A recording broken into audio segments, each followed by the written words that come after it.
following is a presentation of the iRacing Esports Network.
Well, here we are, ladies and gentlemen. We reach round number 7 of the iRacing V8 Supercars official series, the second phase of this season's championship, if you will. And to kick it all off, we have a bell ringer of an event as we head to a circuit that takes the Concrete Jungle tagline away from the circuit of Montreal, because the streets of Detroit are just that little bit more vicious.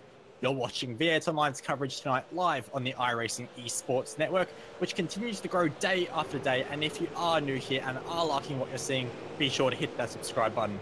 I'm Belle Albert, one of 2 commentators here tonight, with the second being Mr. Zachary Hanlon, who will be joining us shortly, and Jay Kennedy, who's back on his feet and will be working with the cameras. And well, as much as we love our very own Scott Fountain here at V8 Online, the most important Scott Fountain here tonight is the one on the exit of Turn 10. Which is just one of many unique little features around this 3.8 kilometer circuit, which makes its debut on the official series calendar here tonight.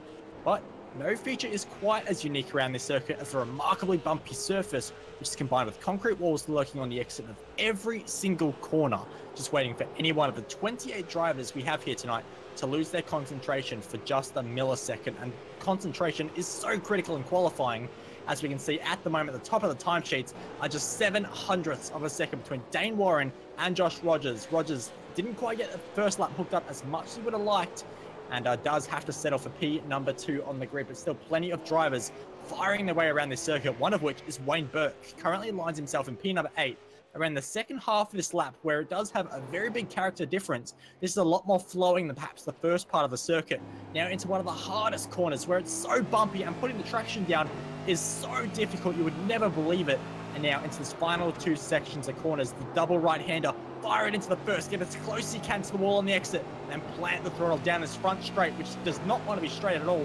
It is a little bit of a kink, and on old tires, which they will be very old at the end of 27 laps here tonight, will be very much struggling for grip as Wayne Burke does improve, but does not improve position-wise, unfortunately, so that is a big shame for him.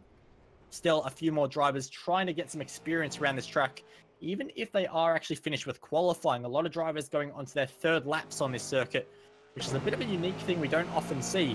One driver that is on their 2nd lap, hasn't had their first time registered, is a name we haven't seen for quite some time, but we are so thankful to have him back, Kazuki Mishima for Radicals Online Racing, a very large team in the sim racing world, and have made their appearance in the V8s previously, and he returns, the awesome Japanese driver who is always entertaining to watch. And as we watch him through his final section of corners at the moment in the number 2 car, so a very high I rating at the moment. Only Josh Rogers does beat him, a fellow competitor in the online World Championship Grand Prix series. But at the moment, Umeshima doesn't look like he's as comfortable in this V8 as he used to be, of course. Did take quite a lot of months away from this car, so it looks like he will be starting around the mid-pack if this lap does get completed. I'll wait and see as he heads his way across the start-finish line now. and it was not another registered time. So Mishima, not even mid-pack, it's going to be right down the back of the field, which is 28 cars strong here tonight. A very strong field, racking in at over 3.7 thousand iRating strength of field, which is fantastic to see because this championship continues to get closer and closer with every day. Currently topping the championship standings is Jared Filsell on 722 points, but only just under 30 points clear of his teammate Sam Blacklock with the drop rounds taken into account.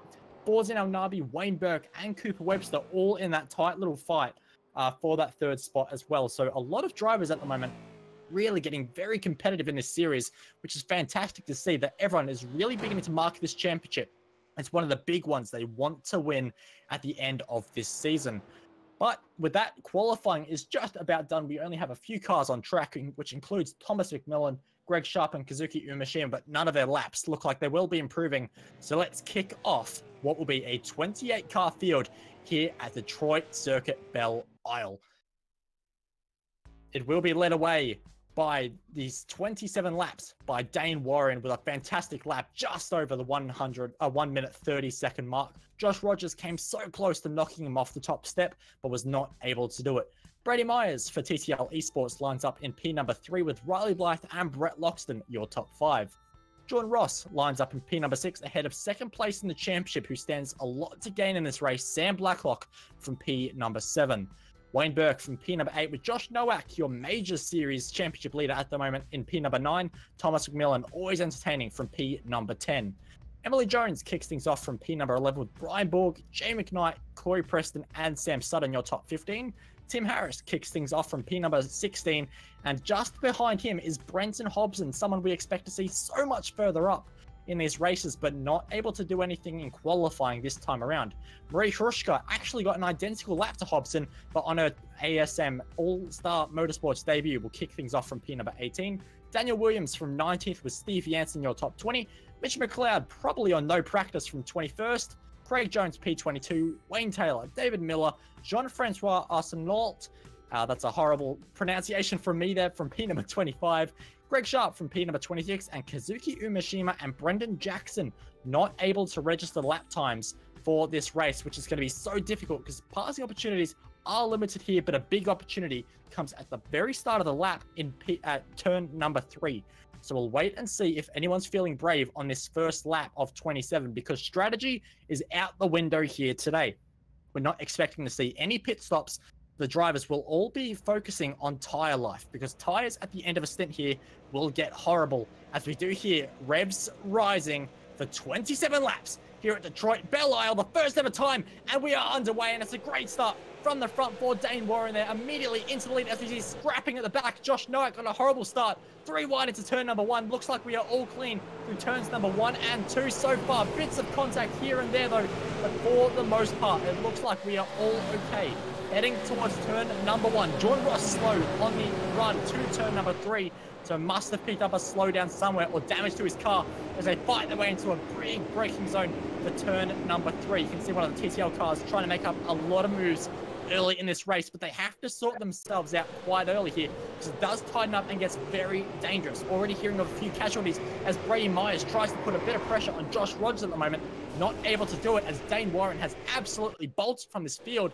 So he has had a fantastic start in the number 4 All-Star Motorsports car. Of course, a defending champion of this series himself. So he knows how to win these races and is out to a fantastic start at the moment. Behind, we have a big dive from one of the drivers. I think that's Wayne Burke, up the inside and into the side of one of the All-Star Motorsports cars. Pile up time here at Belle Isle. Big damage to a few of the cars here as they try and make their way around. That could have been so much worse, as they still try and make moves. And the All-Star Motorsports car of McMillan spun again, potentially lucky not to take more cars with him, but so far so good in terms of the field not having a major issue. 1 or 2 little chaos moments, absolutely, as we expect here at Belle Isle, but only a few cars walking away with damage. Mitch McLeod, one of the McMillan, will be limping to the pits with damage and trying to let the field go as it gets very claustrophobic in those last sections of corners.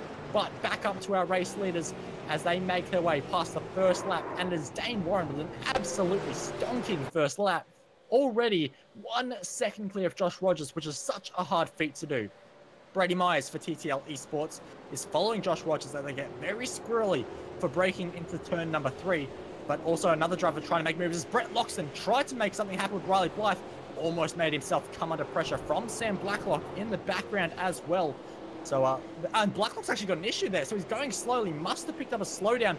Fortunately for him, he does have clean air to the battle pack behind, which includes Josh Nowak side by side, gets contact, and into the wall hard, and this is going to collect a lot of cars. What are the cars? Jay McKnight. What are the TTL cars? The number 3 of Sam Sutton, who makes his return after a long way out.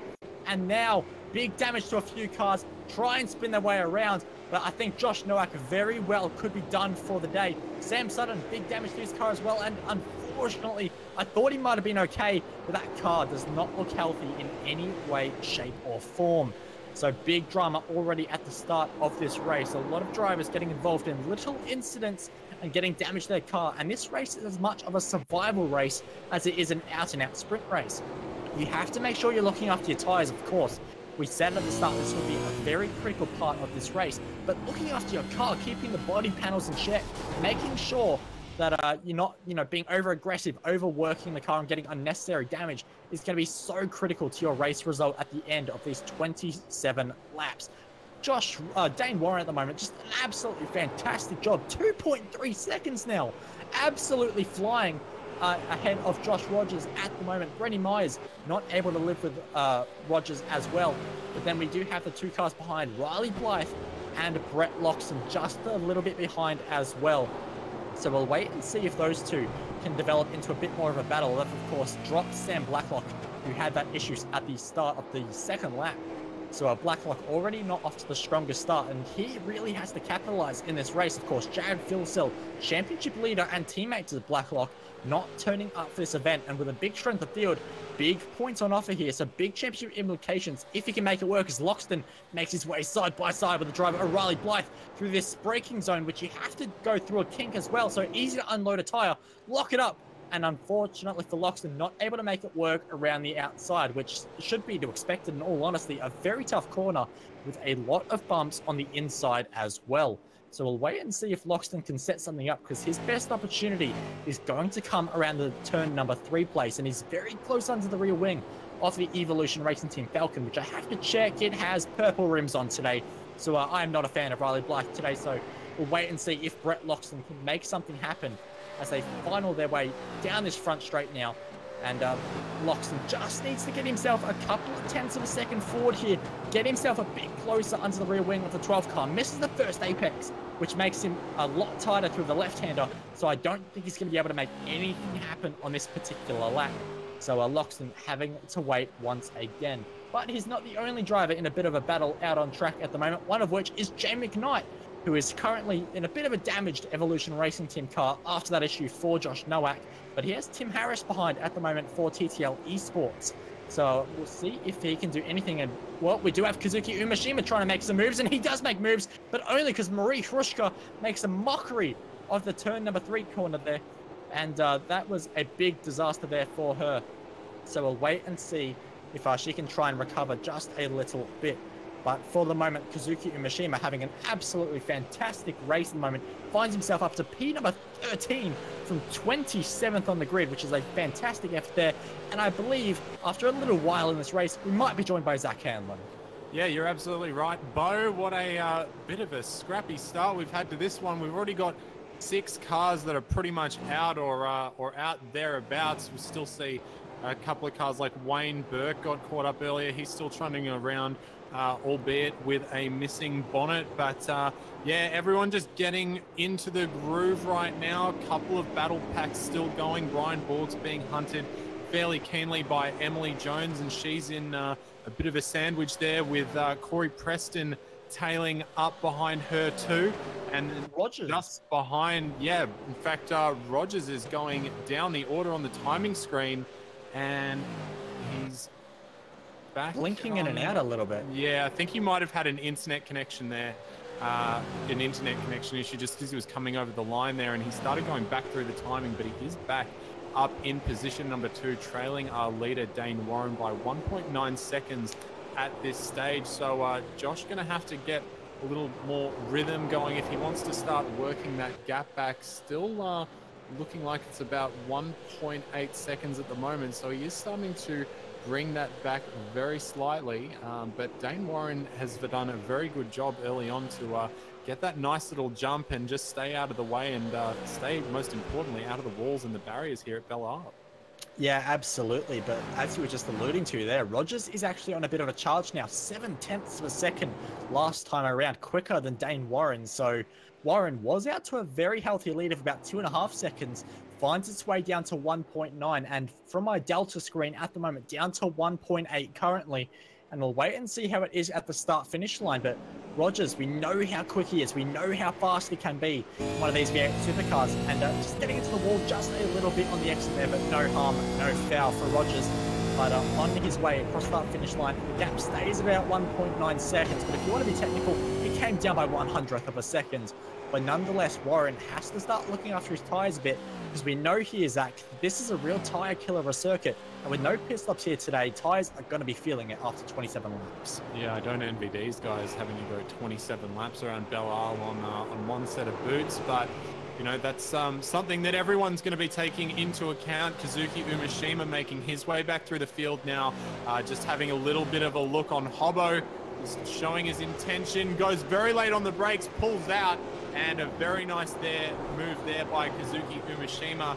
Just needs to be wary that Brenton's not going to try and come back at him, but doesn't seem to be doing so. And Brenton will probably try and follow Kazuki as he starts charging his way through the likes of Jamie McKnight and Tim Harris. But yeah, as you were saying, Bo, the tyres are going to be very critical tonight. 31 degrees track temp is not too bad in terms of a track temperature. Normally would seems a little higher than that, but 31's fairly reasonable, so they'll still have some nice traction on those rear Dunlops. And now Kazuki has worked his way up to the back of Jamie McKnight already and trying to get a little bit of a run as they come through. I believe that's turn number 11 there. And this is where he can start setting up Jamie McKnight for a pass in the next couple of corners.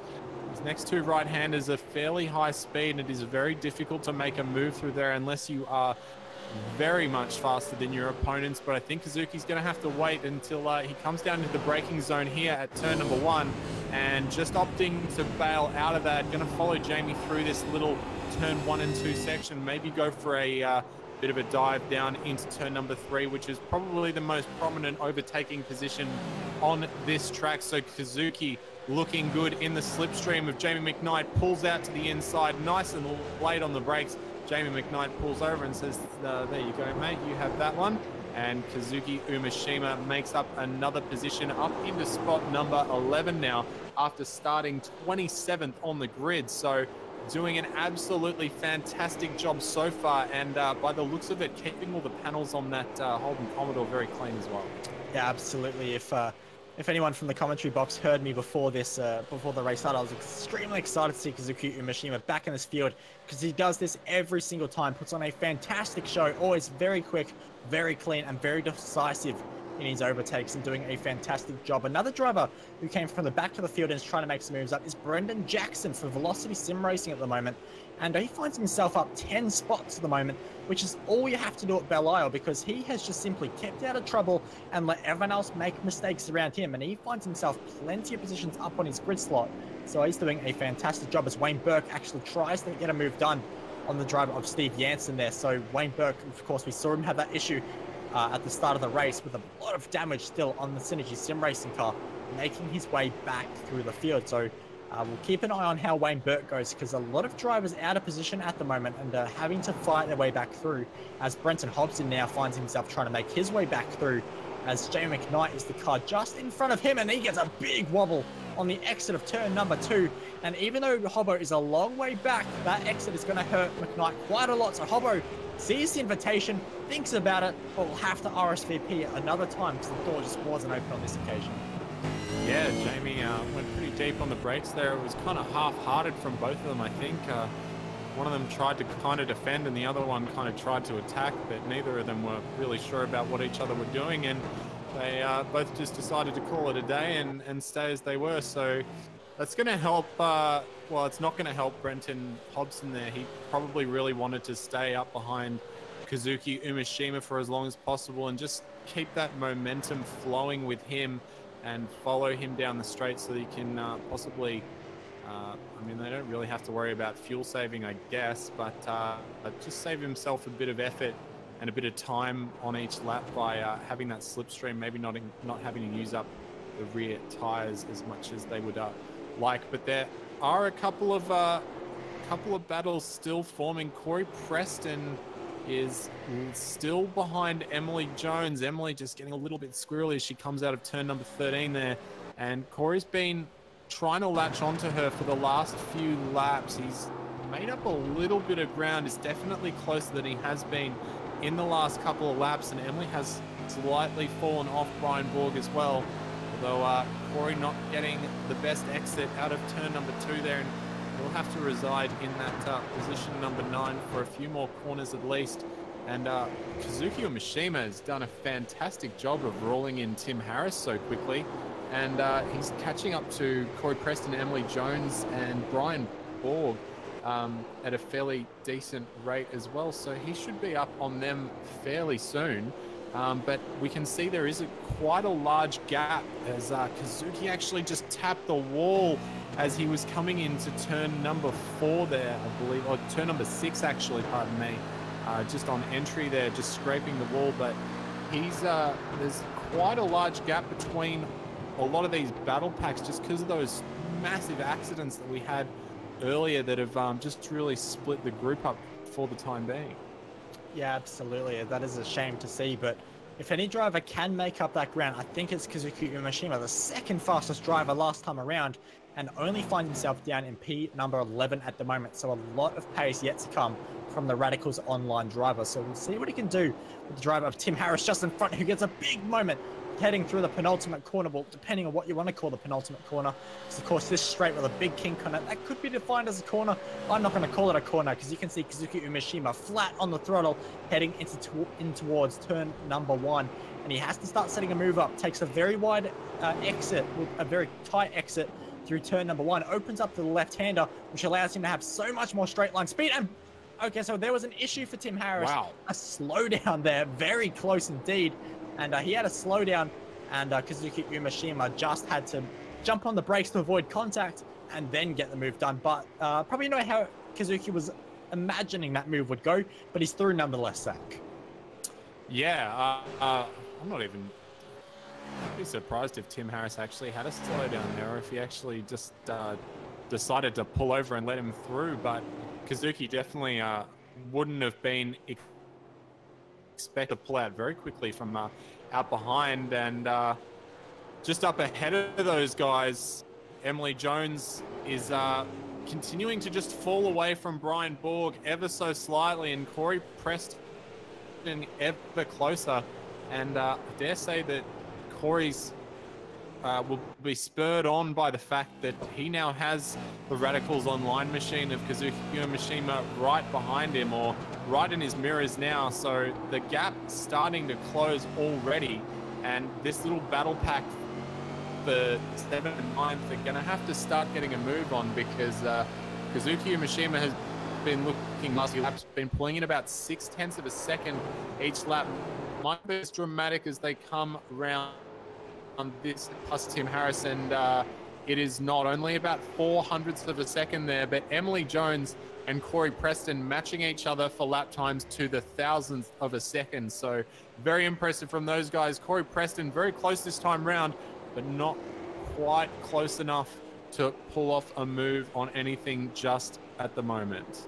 And yeah, Brenton Hobson actually just making his way past Jamie McKnight as they came down into turn number 3. He got stuck behind Jamie a lot longer than I thought he would, actually. So Brenton now has a bit of clear air, hopefully, to start working his way back up to Tim Harris and try and make a bit of progress, much like Kazuki. Yeah, absolutely. Of course, Brenton Hobson was a bit further down the grid than we would often see, starting down in P number 17, which is a bit of a shock. But nonetheless, making some ground at the moment with some very nice pace. But this battle pack, including Emily Jones and Corey Preston, continues to tighten up just a little bit. But I'm seeing Emily's car just getting quite loose on the exits now, so perhaps rear tyres already beginning to play a bit of a factor on the Trans-Tasman racing car. Not the best exit there as well.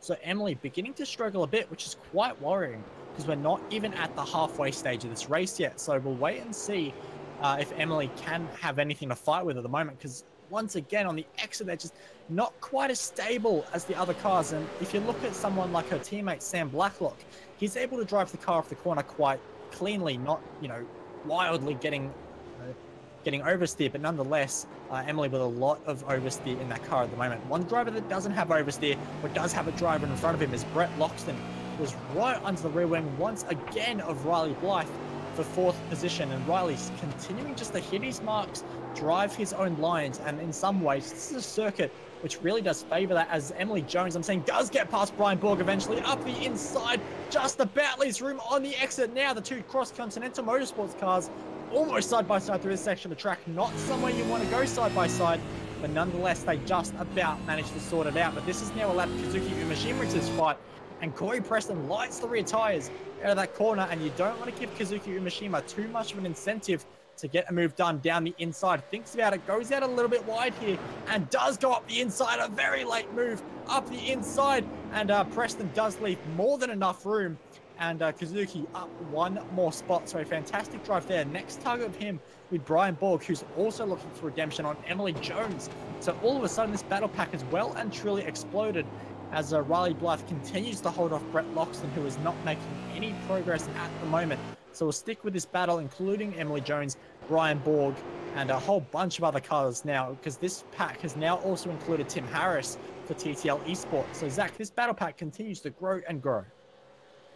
Yeah, well, doesn't look like they have too many other cars around them that they can add to it, but Emily Jones doing a really nice job of getting past Brian Borg and getting herself out of that cross-continental sandwich.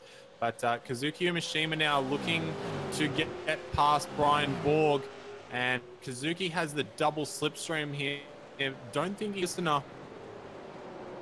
Did look very handy on Corey Preston going into turn number 7 there. I think that's something he's probably picked up from watching the IndyCars go around this beautiful Belle circuit. I know that's a favorite of a lot of the IndyCar drivers, and you can see that Kazuki is using the rear of the car very aggressively to get that thing turned, and he's got a lot more speed than Corey Preston. So as they come down the Strand Drive now down into turn number 7, he's going to try and have a go on the inside of turn number 7, and he's got it all sorts of locked up and just manages to keep it on. Brian Borg goes round.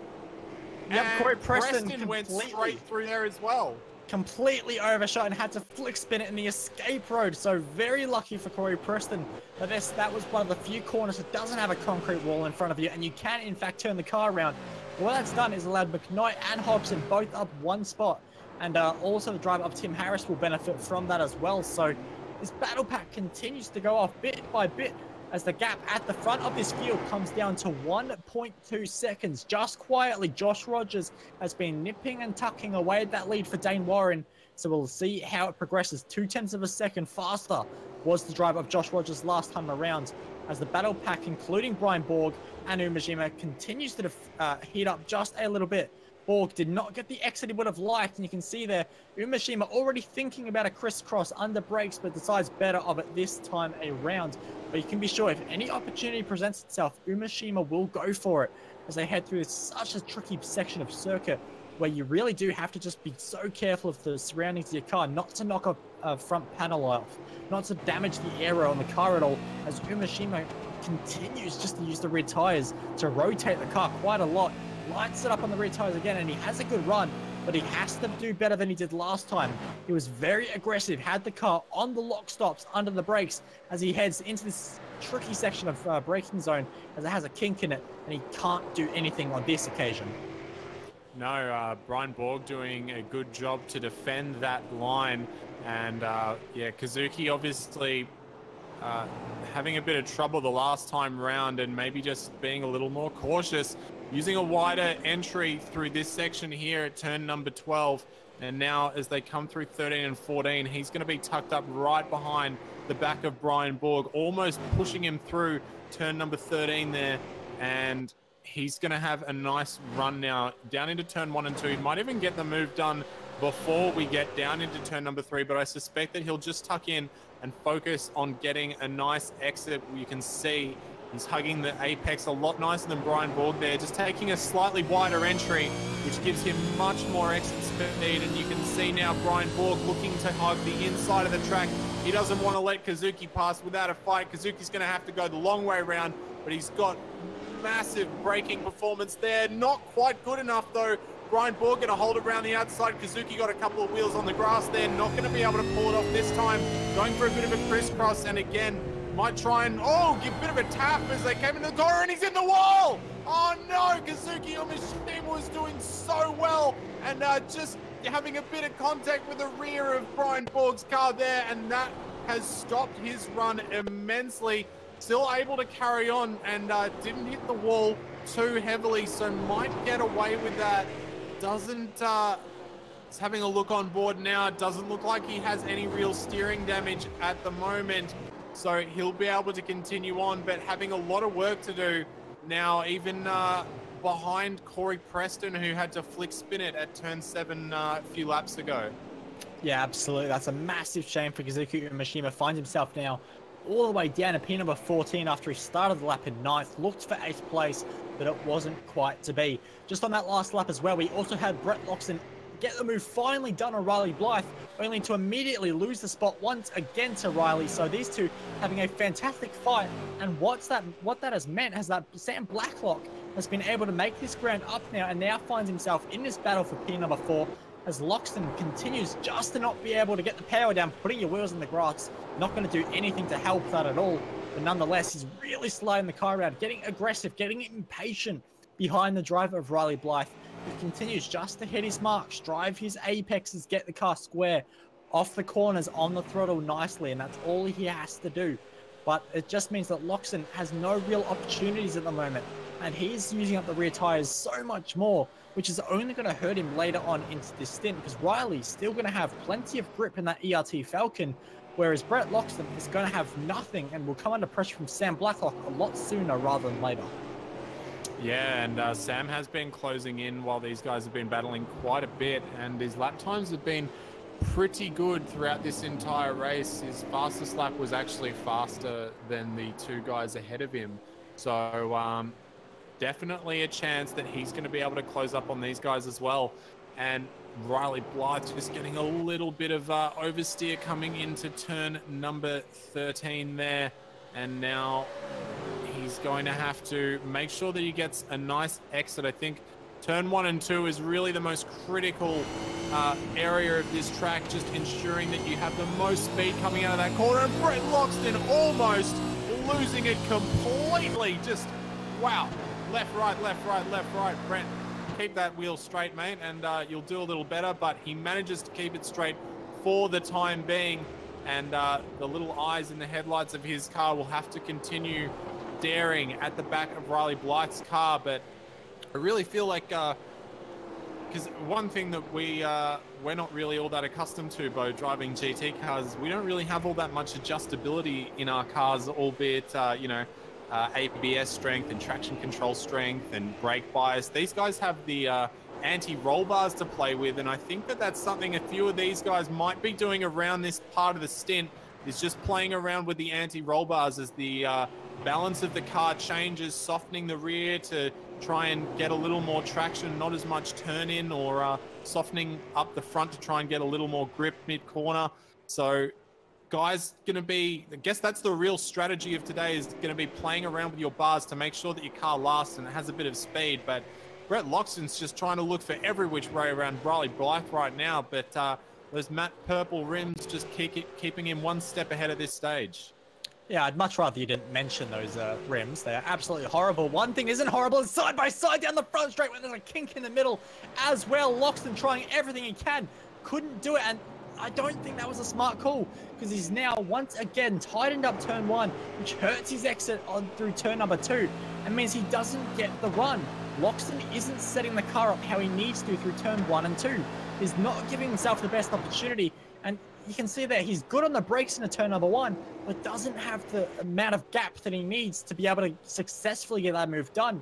And consistently we've seen that Riley just being able to hold that car so much tighter through turn number 1 open up turn number 2, carry the better corner speed, get on the power earlier, which also limits how much the car will actually begin to wheel spin over that little crest as well, which we saw even a Corvette pace car have an accident in the real world. So it's something you do have to be very, very mindful of, and Loxton just not able to work that out at the moment, or just not having the setup to work that kind of style at the moment, as Blythe goes very deep into that corner, but nonetheless keeps it out of the barriers. But now Blacklock so close, he is going to be able to put on a lot of pressure onto Loxton in the next lap or two, as Daniel Williams makes the position up, but only because Wayne Burke has spun the car in the middle of the circuit, and drivers, it was 2 each side at one point there. That was actually a very cool display of driving from those drivers, as 2 went left, 2 went right, but very dangerous rejoin for the driver of Wayne Burke there, as I think that's also the driver of Steve Jansen going side by side with Marie Hrushka on her All-Star Motorsports debut. That's very, very close, and Jansen gets a hit in the back as well from Brendan Jackson. That is not a place you want to go side by side, and he found out exactly why you don't go side by side. Now puts himself under a lot of pressure into this final few sections of corners, but he might just get away with it. But that was a very risky move, and something I don't believe necessarily had to happen. No, yeah, a bit of excessive bumping there, but you know, in the V8 supercars, that's always something that you have a high chance of likelihood to have to deal with. And this little battle pack, which is headed up by who's that? That is Marie Hrushka, I think, up the front there, looking pretty feisty. All these cars behind her: Steve Jansen, Brendan Jackson, Craig Jones, Greg Sharp, and Wayne Burke now working his way back through after another bit of unfortunately for him. Might be getting up near that incident limit that we saw a few people hitting last week, although don't think that we're going to be quite happy. Jansen with a huge Jansen, oh! Jansen puts Hrushka into the wall, and that is a very sad sight, and she's going to just play it cool there and let Wayne Burke through, and probably just regain her composure and try and work her way back through, follow Wayne through the train. But yeah, Steve Jansen getting very feisty down the inside there and just nailing Marie Hrushka into the outside wall at turn number 3 there. Yeah, that was over-ambitious and a half, I think, for Steve Jansen there. That gap was not open, and he just decided to send it up the inside, and unfortunately has just about ended Marie Hrushka's race. She is still at the back of his battle pack, but I suspect a lot of damage that All-Star Motorsports car, aero-wise, potentially steering as well. So, big shame there. But Sam Blacklock is a driver on a charge at the moment, attacking Brett Loxton, who continues to struggle with turn number 2 at the moment. Loxton tries to go, he takes the normal racing line. Blacklock thought about a crisscross there, didn't have the margin to do so on this particular lap. So, this battle pack, well and truly a 3-car fight now for that P number 4, which appears to be hotly contested here today. Gap out the front has expanded back up to 2.5 seconds, so Warren just holding onto that lead, and Rogers doesn't look like he has anything with him today. Brady Myers does look set for P number 3, but P number 4 still well and truly up for grabs at the moment, as they head to just 7.5 laps to go, as Loxton gets very late on the brakes and puts himself in a bit of an awkward situation there as well. But nonetheless, still doing a good job holding P number 5. And every one of these drivers at the moment has an equal chance, I think, of getting P number 4, with just how this circuit plays favorites. It plays no favorites at all. So one little mistake, and that can be your race all over in a heartbeat. But at the moment, Riley Blythe just very good in this final half of the lap, able to pull out enough of a margin. But Loxton doesn't have much of a chance heading through turns 1 and 2. So we'll wait and see if Loxton can do anything Hail Mary potentially into turn 1 and 2 and make up a bit of that margin. But on this lap, I just don't think it's going to happen. No, I don't think so either. But I'm just actually having a look at Brenton Hobson now. He's looking very eager on the back of Brian Borg as they're coming through turn number 14 into turn numbered 1 and 2. And Brian's been looking very strong throughout this race in turn 1 and 2, except he runs wide there. And Brenton going to get a nice run out of turn number 2. Now, surely this is going to open up. Oh, no, he just put down the throttle way too hard as he was coming out of the exit there.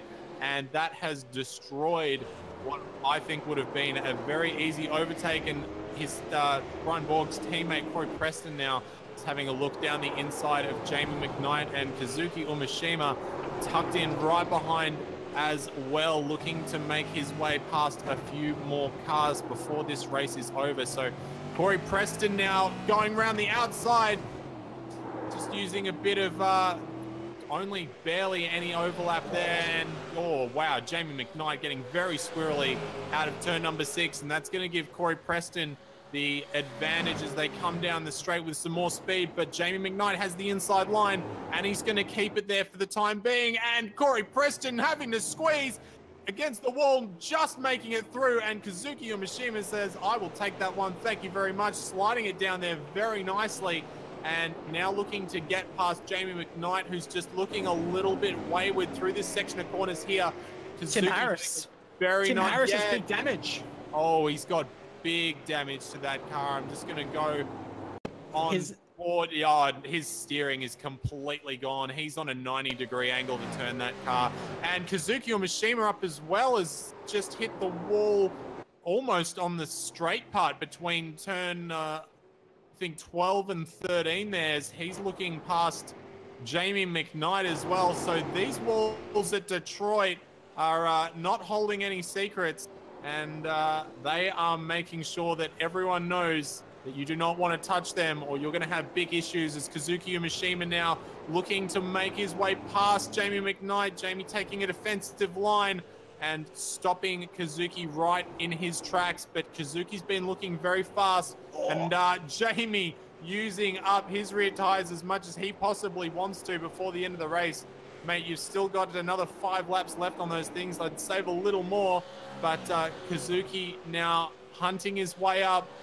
See if he goes for another move down the inside at turn 7. The attitude of the car says he's looking for it.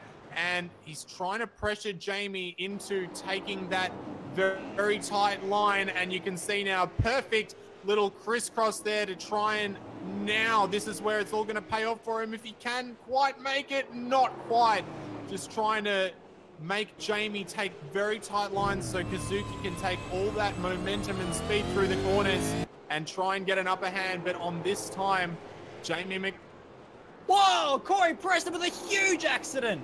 Oh, what that's on massive. earth has happened there? Well, all of a sudden, get a Cut Price Racing replay of that Zach, for you. We've had a return of Corey Preston Airlines. Oh, really? Yeah, Corey Preston Air. Looks like the Australian government got the funding back. And Corey Preston, it doesn't look like it was as good as a launch as last time. Last time, I think he at least got through the lower atmosphere. Unfortunately, Corey Preston not even making it over the barriers this time, but he is straight into the pits. And a very minor touch with the wall there for Corey Preston turns out to be a very big problem. And that problem is his race is now done. And a couple more cars battling towards the back of the pack. Greg Sharp having a look down the inside of Craig Jones. They come down into turn 3, makes that work. Yeah, Hrushka's gone through as well as she's gained her composure back up and is looking to make her way back through the pack and holding it hard around the outside of Craig Jones, and will finally make that move stick. So nicely done there. But yeah, it's all starting to get a bit crazy in these last 5 laps at down here in Detroit. Absolutely. We said it expect the unexpected, but I think this race has delivered a little bit more than any of us could have expected. But this battle pack for P number 4 still trying to rage on, but it's just a little bit more spread out at the moment. Blythe has done a very good last few amount of laps just to extend that lead just a little bit, whereas Brett Loxton does not have any opportunities now. And even Blacklock just trying to get a little bit closer. But I've got to say, Sam Blacklock does not look like he's had the pace here today. Of course, we saw him at Imola last week, put on a fantastic display and absolutely blitzed the field in the first stint of the race. But really struggled here today on an event that he really had to take advantage of. It's a high strength of field for this championship. And his championship contender, Jared Filsell, does not show up. So Blacklock really needed a stronger result than P number 6 at the moment. As Kazuki Mishima finds his way down an escape road, doesn't like flick spin the car, just decides to reverse. And he is still stopped at the moment. This is going to be terminal. No, I think he was trying to rev the car. Oh! Oh, and almost contact as they came back on there. And Marie Hrushka's had a bit of an eye. She's gone into the back of Brendan Jackson as he was trying to avoid Kazuki there. Yeah, I think when Kazuki was back in neutral and he was trying to pick first gear in these V8 supercars, if you rev the engine a little too much, the gears don't exactly like meshing with each other, as I don't believe they have, or most straight cut boxes don't have synchros or anything like that. So trying to find a gear there for Kazuki Mishima, that was very much like what you would see in some real life prototype or GT racing. It's often a lot easier to get a car in a reverse and spin it around in the sim than it is in real life. A few procedures that need to go on in the real world that we don't have to do with. And Kazuki Umeshima there just getting a bit caught out, and yeah, few too many mistakes from Umeshima this race, but it has been very good fun watching him come through the field nonetheless. See if he can get past the cars of Greg Sharp and Wayne Burke before the race is done. But only 2 more laps to go around this Belle circuit, and he's got a bit of ground to make up as Brenton Hobson now just having a look at Brian Borg. This has been coming up for a few laps now. Brenton Hobson's been just chipping away ever so slightly at Brian Borg, and Emily Jones actually has done a very good job to make her way past or build out a nice gap on Borg there, as they were racing very closely earlier in the race. So Hobson just not quite there at this stage. Might have to wait until turn 1 and 2 and maybe try this time to not be so eager when he gets the power out as he's coming down that long straight. Yeah, absolutely. And that's where a lot of these passes do have to happen, because it's such a good straight down there to get the slipstream. It's a big braking zone at the end of it. But to get the run is so difficult because there's that crest right on the exit of turn number 2, where these cars in particular will like to line up into wheel spin, and that will be your run gone in a single heartbeat. So Hobbo really has to make something happen in this particular lap. He's right under the rear wing of Brian Borg at the moment. Another driver under pressure is Brett Loxton, having to go defensive. Sam Blacklock thinks about the inside, too far back though, but Loxton really under a bit of pressure now, but he has, to all credit, managed to get back closer to Riley Blythe as well. So a good effort there from him. Brenton Hobson now trying to get the run, and that's actually a big moment on the exit for Brian Borg, but is Hobbo close enough? I would say no, but we've seen moves come from further back before, and Hobbo will not think about it on this particular occasion, but he will only have one more chance at this. Yeah, he's going to have to really make use. I mean, Brian made a pretty bad mistake there. I was really surprised that Brenton didn't have the overspeed to, I mean, let alone catch him, but pass him there. So maybe Brenton's car just not quite set up for the exits of these corners in general, but he does have a pretty good run here, and it might be enough for him to try it down the inside or outside at turn number 7. Going to try and make Brian Borg take a tighter line and see what Kazuki Umeshima did earlier, see if he can make a bit of that work, but unfortunately not able to get up on the side of the driver of Brian Borg to force him into that awkward position. But doing a nice job there, maybe just giving a little bit of a bump to Brian Borg as they come through turn number 11 now. And this is the last good opportunity for Brenton Hobson now. He's got to make sure that he's right up behind the bumper of Brian Borg as they come into turns number 1 and 2. So he's within a good range at the moment, taking it out very wide to the wall, almost having to pull out of the gas a little too early there, and just running a little deeper into the corner than Brian Borg is. And Brian, a little bit of oversteer as they come out, but again, maybe just that later turn in that Brian's been doing is enough. And Hobbo going around the outside in a desperate attempt to try and get past. Got good exit speed round the outside there, all over the place on the grass. Not quite able to make it work. But yeah, he's only got about half a lap to finish that off. And one person who doesn't have half a lap to go is the driver of Dane Warren as he comes through turn number 12, 13, and finally turn number 14. He has won the first iRacing official V8 Supercars race strength of field race rather at Belle. Hobber up the inside, nearly contact with Brian Borgs. They head through the tight section of corners, and he had to get the panels used. He had to lean on Brian Borg just a little bit to get the move done. But Hobbo is indeed through. But that was a very, very aggressive move, which all stemmed from that very tight right-hander. And Hobbo had to do it the long way, around the outside, almost into the wall, close quarter stuff. And he got the move done on the very last lap on Brian Borg, and Brenton Hobson will take P number 8 after what was a fantastic overtake. Yeah, very nicely done there, and he obviously tried every little trick in his book to get that one done and was successful. So very nice job to Hobbo there, and again, a congratulations to Dane Warren for taking out the race. He led from start to finish and had a fairly commanding lead the entire time, and just Wayne Burke, I think, did he just lose a position?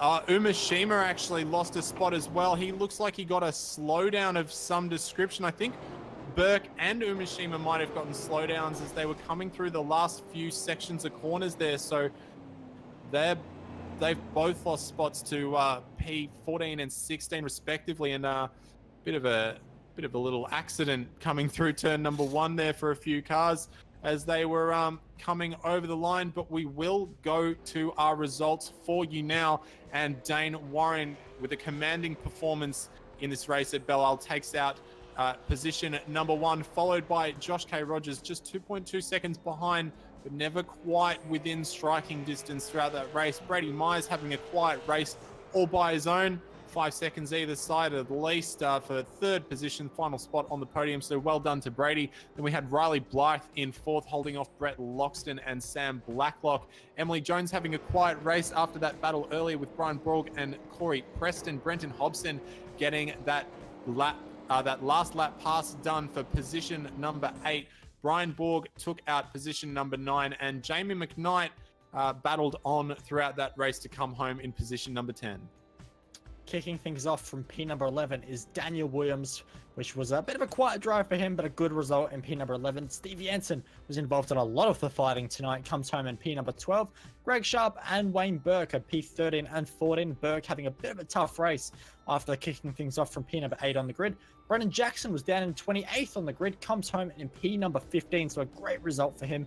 Kazuki Umeshima was a bit of an unlucky victim to be down this far in the grid, but nonetheless a very nice performance from him to get some nice drives through the field. Craig Jones in P number 17 with Marie Hrushka in 18th up, so big contact earlier on for her.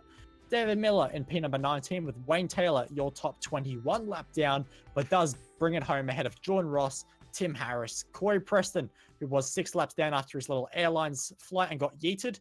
Jean-Francois comes home in P number 24 with Josh Nowak, one of our first lap victims, in P number 25 with Thomas McMillan, Sam Sutton, and Mitch McLeod joining him. But Zach, 27 laps of Belle Isle, and that was action-packed from start to finish. Yeah, it was pretty crazy. I missed out on the first few laps, but luckily, because the iRacing Esports Network is so fast, I was able to watch it live even when I wasn't in the race.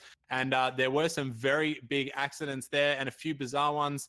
Corey Preston trying to take the second stage of Australia's space program into his own hands, but unfortunately not making it very far and having to pit. And quite a few biffos all throughout the race, and unfortunately for Kazuki Umeshima as well, putting on such a great show, but a few minor mistakes from him, meaning that he was reserved much further down the field than where I think we can all agree he definitely would have been much higher than that. But yeah, very entertaining race from start to finish. And if you have a look through the results as well, with the exception of the top 7, very mixed up from there on down compared to where people started the race. So very much looking forward to our next race here at Belle Isle. Hopefully we won't have as many shunts into the wall, but you know, at a street circuit, that is the main challenge, and a challenge it has proven to be. Absolutely. The drivers really had to get the elbows out to make moves, but that sounds a little bit like dirt racing, where you really have to get the elbows out. And dirt racing is exactly what we're going to have on Tuesday night, because we have, of course, the Australian Sprint Car Championship once again and they're taking on the mega of dirt racing. It's Knoxville Speedway, and that's sure to be yet another exciting race, of course, that always provides a fantastic show. So we'll see that on Tuesday night on V8 Online. On the iRacing Esports Network on Wednesday night, we have the Sprint Series Australia, round number 3, I believe it is, and that's going to be coming from Watkins Glen Boot Classic, which is a very high-speed circuit. So once again, we tend to do this all the time, but Zach, our Audis, they're not going to be the best suited for Watkins Glen, but it's going to be a tough race regardless. Yeah, Watkins is, a challenging circuit. I believe we're doing the boot layout. I hope we're doing the boot layout, because the classic boot layout, that's one of my favorites. So that's going to be good fun. I think the McLarens are going to be pretty strong, but luckily there aren't too many of those. John Peasnick, though, always very strong in that car and very strong in pretty much any car. So I think that he'll definitely be one of the people to be looking to beat this Wednesday night. But that series has been absolutely fantastic. And as we saw at Montreal last week, it's starting to become a little cleaner now. So I think we're going to have a good race, and I think that I only just found out the race was at Watkins Glen, so I think we have a little bit more practice to do, but it's going to be very fun nonetheless. Absolutely, it will, and that's going to be a very competitive series, as it always is, but perhaps not as competitive as what we have on Sunday night, which is perhaps the biggest series we have here broadcasted on V8 Online, but it'll be shown on the iRacing Esports Network, because on Sunday, V8 Supercars Online Premier Series will be taking place at the Interlagos circuit, Autodromo Carlos Pace circuit for the longer version of it. But that is going to be an incredible race. And I might have to double check if it is or not, but I believe we could have a bit of an interesting format for that race as well, which will be very interesting. And it's going to be a reverse grid race as part of that as well. So it's going to mix the championship up just a little bit. So Jared Filsell, who is doing so well in the championship at the moment, will have to work a little bit harder if he does find himself at the front of the field in race 1, because race 2 could be all the more difficult. But from myself here at V8 Online, on behalf of Zach and Jay Kennedy, as well, for joining me here tonight for this amazing broadcast of round number 7 of the iRacing official series. Thank you so much for joining us. If you haven't already, be sure to hit the subscribe button on the iRacing Esports Network, and we'll catch you for round number 8 next time.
The following is a presentation of the iRacing Esports Network.